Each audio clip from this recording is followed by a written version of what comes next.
Não, é assim, pra você pensar como as coisas vão ser daqui a pouco, entendeu? E tentar derivar princípios da história, como ser um historiador que olha um pouquinho para frente.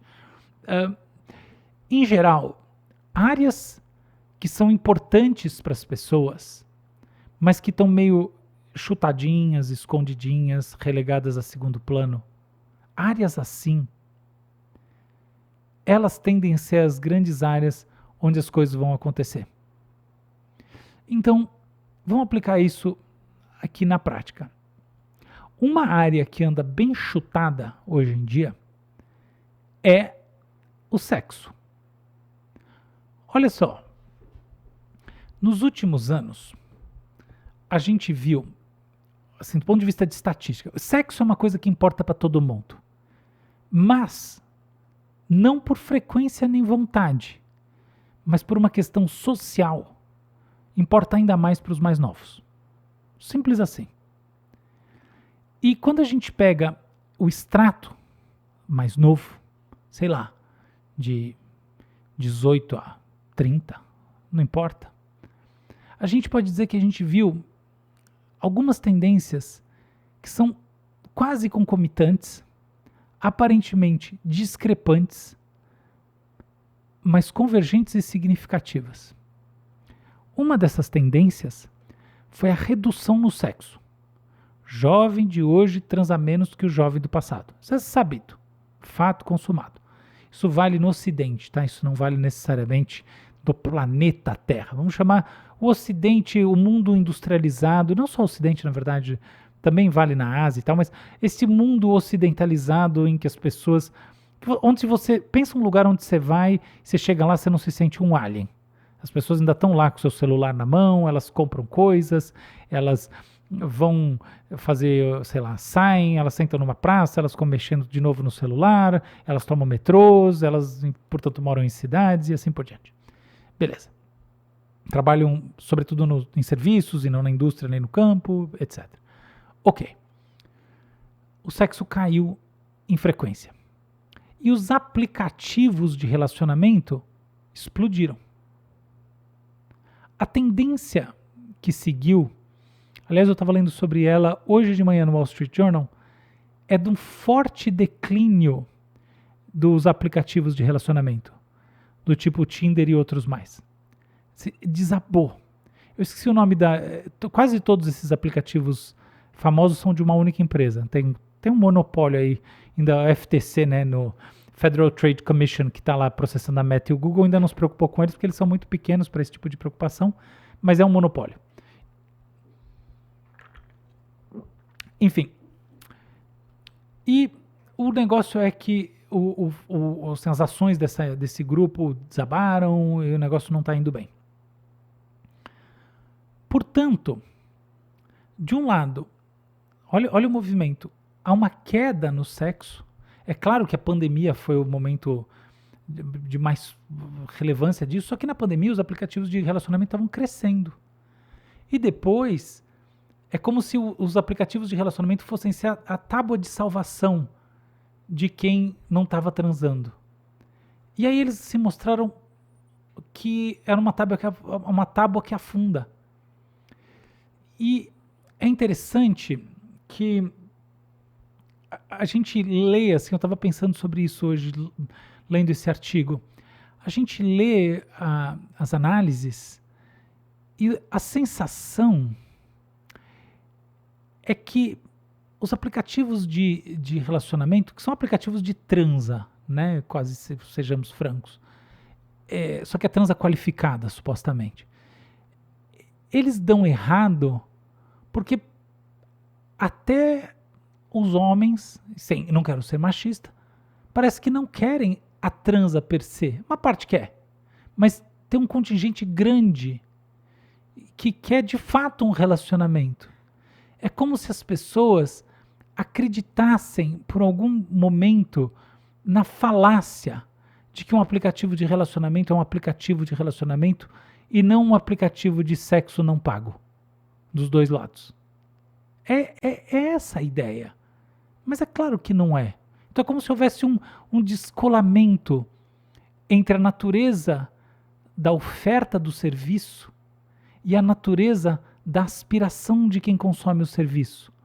O que a gente pode ler lá atrás como um sintoma, ou melhor, eu não gosto desse uso da palavra sintoma, como a inclinação mais profunda que já estava por trás da queda do sexo entre os mais novos, que não é falta de vontade de transar per se, fisiologicamente caiu. Outro dia eu li alguma coisa que a testosterona vinha caindo nos últimos 20 anos. Será? Não creio, nunca vi evidências e também não acho que... eu acho que essa ideia é muito idiota, para falar a verdade. Mas enfim, não acho que é por aí, tá bom? Não tem nada dessas coisas. Talvez um dia eu engula minha língua, mas não me parece que, mesmo que exista, que o fenômeno que é puxado por esse tipo de coisa. Não. Me parece que o negócio é que é uma crise da conexão social, antes de mais nada. E até essa crise começa no fato da gente chamar de conexão social, porque não é isso.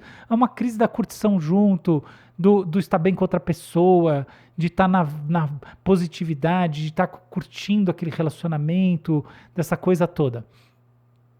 E essa crise disso, ela vem e ela afasta, né, os potenciais casais que não se encontram, e aí surge uma tecnologia oportunística, não no sentido moralista da coisa, mas assim, vê uma oportunidade de negócio que está mais do que certo, põe um negócio lá, quem sabe resolve o problema. Acho que assim que funciona o capitalismo, não vejo questão com isso, a não ser que não tende a funcionar, mas ok, do ponto de vista moral não vejo nenhum problema, e aí a coisa não dá certo e segue não dando certo e assim vai. Então, quando a gente olha por esse ponto de vista, o sexo é um dos grandes problemas não resolvidos. E se eu pensasse assim, qual é a startup, qual o business que tem muita chance de dar certo, e a invenção, e aí consequentemente respondendo a pergunta do Vitor, qual é a coisa que se faz muito pouco hoje em dia, que vai se fazer mais no futuro? É sexo com robôs. Olha que bizarro. É isso que eu acho. Eu acho que o que vai ser naturalizado não é uma solução genuína para o problema, mas o aumento do buraco criador do problema.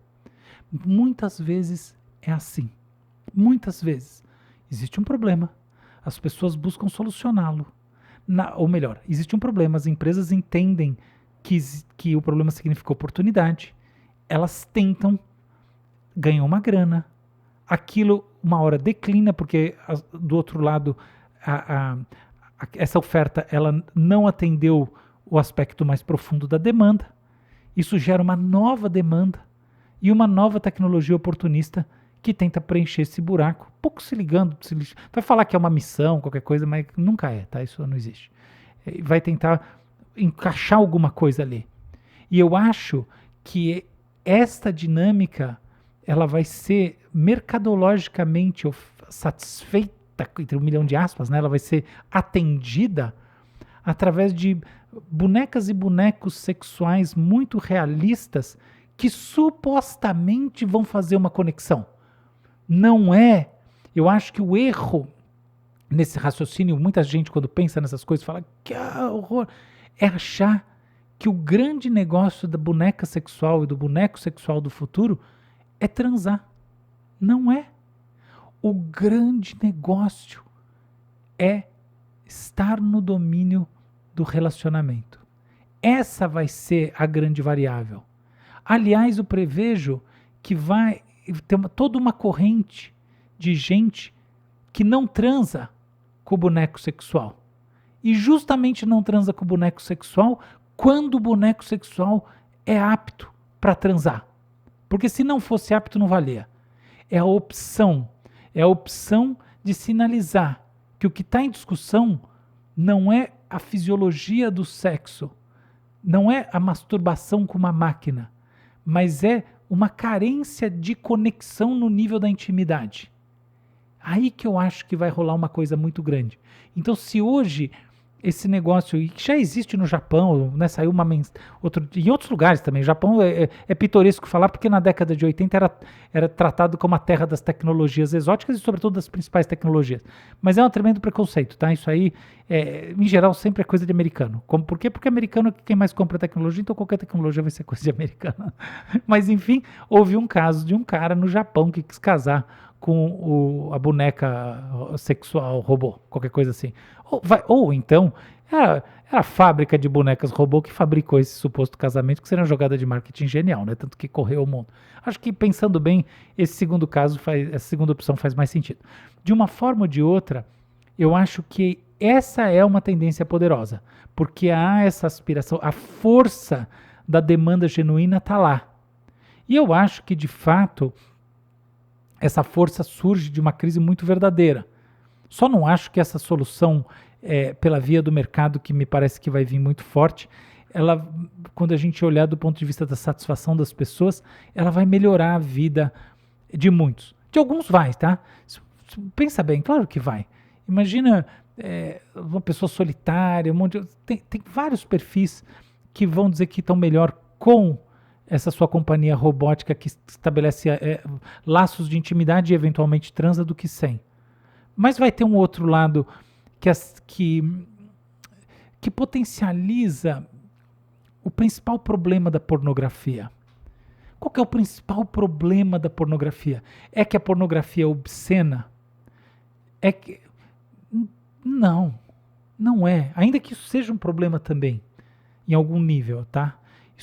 Eu não vou dizer que isso é um problema, ainda que isso abra portas para muitos problemas em pessoas mais vulneráveis. Aqui eu quero evitar discursos muito psicopatológicos, mas é verdade, né? Tipo assim, vulnerabilidades podem ser impactadas, né? A vulnerabilidade da timidez, várias delas podem ser severa, da introspecção severa, tem várias vulnerabilidades que podem ser impactadas negativamente, porque ela pode fazer mal para aquela pessoa, trocando em miúdos. Mas não é esse o verdadeiro problema. O verdadeiro problema é que o sexo entre humanos, ao contrário do sexo entre os animais, ele é mediado por definição. O sexo não acontece só no corpo, o sexo acontece também como representação mental. Não é que toda transada é a realização de uma fantasia. Isso seria um exagero.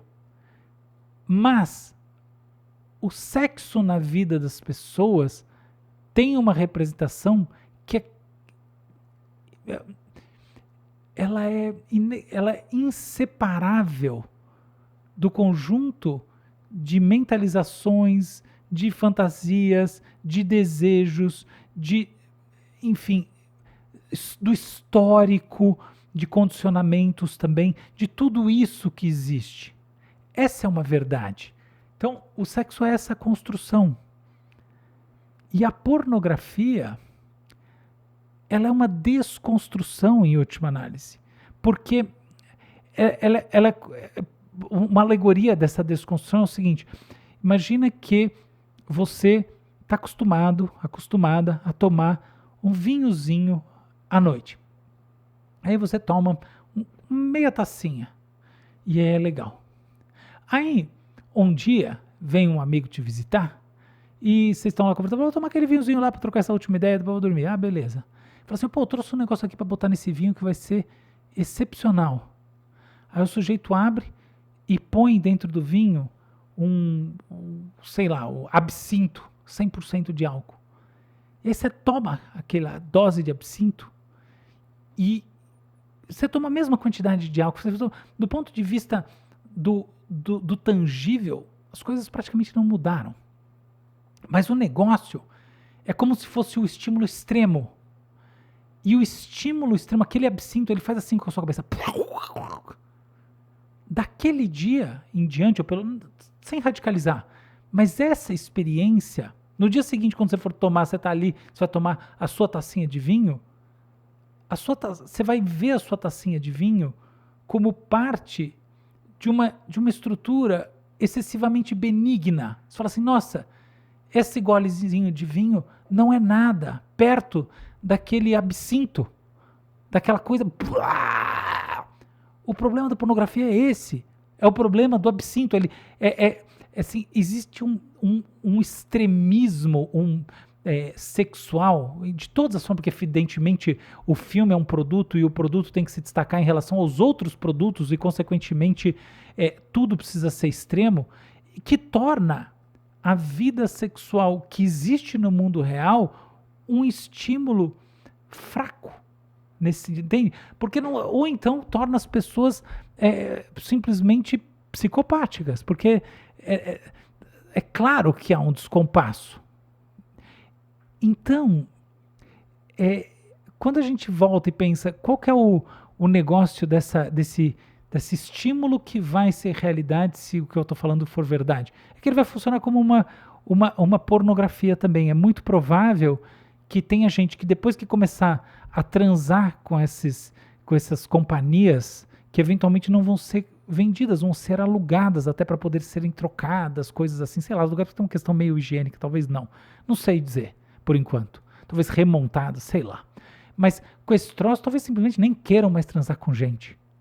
Esse é o negócio, que é uma coisa que, aliás, se vê hoje em dia, tem uma molecada enorme que também não quer transar, não é por qualquer coisa, mas também é porque, no fundo, tem um condicionamento de natureza pornográfica. Acredita que, em última análise, existe um ciclo de satisfação, o que se fosse verdade, não seria correlacionado com medidas de angústia dramática, de angústia extrema, ansiedade dramática, assim por diante.